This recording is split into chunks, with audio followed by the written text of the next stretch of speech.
பிஸ்மில்லாஹிர்ரஹ்மானிர்ரஹீம். அஸ்ஸலாமு அலைக்கும் வரஹ்மத்துல்லாஹி வபரகாத்துஹு. உஸ்மான் ரலியல்லாஹு அன்ஹு அவர்கள் மண்ணறைக்கு அருகில் நின்றால் தாடி நனைகின்ற அளவுக்கு அழுவார்கள். சொர்க்கம் நரகத்தை பற்றி கூறப்படும் போது தாங்கள் அழுவதில்லை, ஆனால் மண்ணறையை பார்த்தால் அழுகின்றீர்களே ஏன் என்று அவர்களிடத்தில் வினவப்பட்டது. அதற்கு அவர்கள், மண்ணறை மறுமையின் நிலைகளில் முதல் நிலையாகும். இதில் இருந்து ஒருவன் ஈடேற்றம் பெற்றுவிட்டால் இதன் பிறகு உள்ளவை இதைவிட எளிதானதாகும்.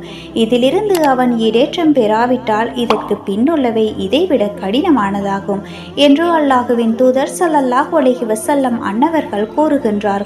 மேலும், நான் கண்ட காட்சிகளிலே மண்ணறைத்தான் மிக கோரமாக இருந்தது என்றும் அல்லாஹுவின் தூதர் ஸல்லல்லாஹு அலைஹி வஸல்லம் அன்னவர்கள் கூறுகின்றார்கள். எனவேதான் மண்ணறையை பார்த்தால் அழுகின்றேன் என்று உஸ்மான் ரலியல்லாஹு அன்ஹு அவர்கள் கூறினார்கள். அறிவிப்பாளர் ஹானிஓ ரஹ்மத்துல்லாஹி அலைஹி.